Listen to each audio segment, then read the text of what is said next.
Dans cette salle de classe du quartier populaire de Pikine, en périphérie de Dakar, tous les élèves ne comprennent pas les enseignements de la même manière. L'explication orale classique a besoin d'être traduite pour les malentendants. C'est la nouvelle norme au Sénégal.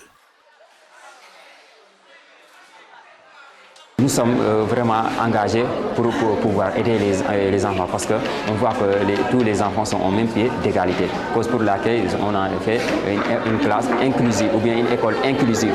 Et on les a harmonisés avec les élèves entendants. Désormais au Sénégal, les élèves malentendants partagent les mêmes salles de classe que les autres. Inclusion qui met fin à la stigmatisation sociale d'une partie de la population.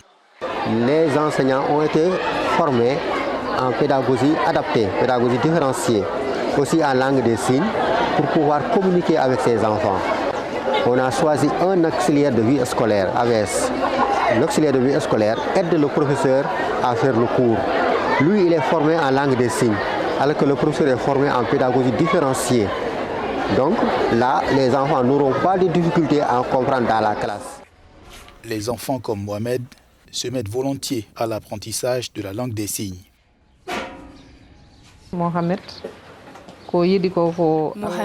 aime bien ce qu'il fait. Un jour peut-être que je ne serai pas là, puisque je sais que je ne vivrai pas avec lui éternellement. C'est pourquoi je l'encourage à apprendre, afin qu'il puisse savoir travailler pour subvenir à ses besoins quand je ne suis plus là.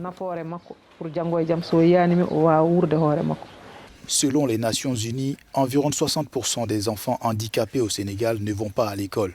La donne peut changer avec ces nouvelles mesures d'inclusion et les parents saisissent l'opportunité.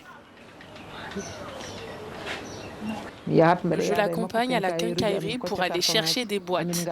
Et je l'aide aussi avec le revenu que je tire de la vente d'encens car son père est à la retraite. C'est ainsi que j'achète les matériaux dont il a besoin. Jusqu'à ce jour, les handicapés au Sénégal n'avaient droit qu'à des écoles spécialisées, parfois coûteuses.